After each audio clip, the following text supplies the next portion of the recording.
Kita dengarkan tadi bagaimana klarifikasi disampaikan oleh Kajati DKI Jakarta, Bapak Reda Mantovani, dan juga kita sudah dengarkan tanggapan dari Mas Muhammad Hamzah selaku perwakilan dari LBH Ansor yang terus mengawal kasus ini, juga dari pihak keluarga korban David Ozora. Kita juga minta pandangan ataupun juga pendapat dari Mas Basri Bundu, bagaimana kemudian restoratif justice sudah tidak ada, ya sudah lanjut saja ke pengadilan ini semua. Oh, kalau kami ya, klien kami itu Mario kan selalu akan mengikuti proses hukum yang ada.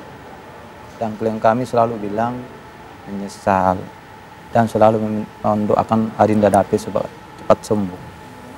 Kalau masalah RJ yang ditawarkan oleh tersangka AG, kami nggak bisa komentar terkait itu. Karena takutnya nanti ya salah persepsi lagi ya.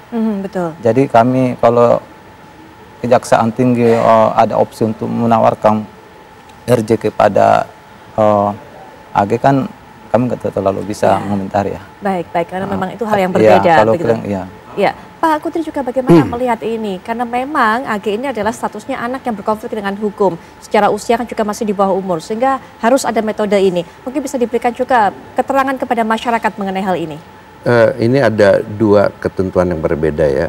Ada persamaan, ada perbedaannya antara restoratif justice atau apa namanya keadilan restoratif satu, dan diversi. Nah, restoratif justice itu adalah sebenarnya umumnya itu untuk peradilan orang-orang dewasa. Ya, jadi perlu publik tahu bahwa untuk peradilan anak itu tidak sama dengan peradilan orang dewasa ini. Jadi undang-undangnya, hukum acaranya berbeda, hukum materialnya juga berbeda, dan hukum formilnya, hukum acaranya berbeda. Nah, di dalam peradilan anak, restoratif justice itu bentuknya adalah diversi. Nah, apa sih restoratif justice itu? Ya, restoratif justice itu kan sebenarnya ada apa namanya, mengembalikan, memulihkan ya kerugian yang diderita oleh korban. Nah, jadi pemulihan itu apa? Artinya ada kesepakatan permusawarahan antara pelaku dengan korban, ya, bahwa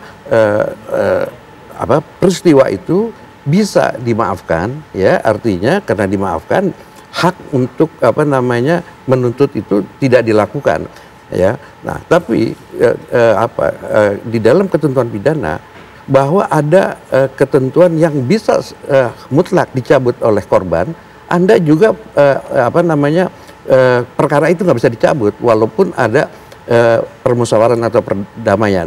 Jadi restoratif justice itu yang tadi dikatakan oleh Pak Kajati itu sebenarnya ada permusyawarahan ya atau perdamaian ya kan antara pelaku dengan korban ya, di mana si si pelaku mungkin memulihkan kerugian yang diderita oleh si korban karena sudah dipulihkan, misalnya hak-haknya ya, misalnya kalau mengenai tindak pidana yang menyangkut material sudah dikembalikan itu ya, mungkin korbannya itu sudah tidak mempersoalkan lagi untuk diproses.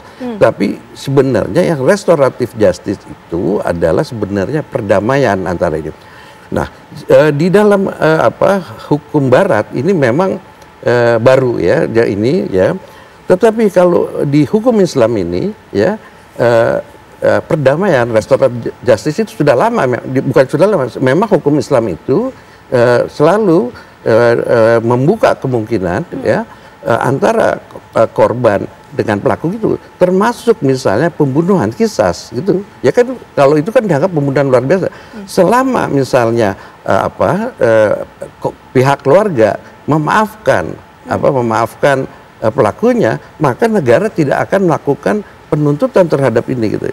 Jadi yang restoratif justice itu sebenarnya adalah permusawarahan ya antara korban dengan pelaku, sehingga negara ya tidak ikut terlibat di dalam untuk memproses selanjutnya ke tingkat berikutnya, ke apakah melalui pengadilan dan seterusnya. Jadi negara tidak ini.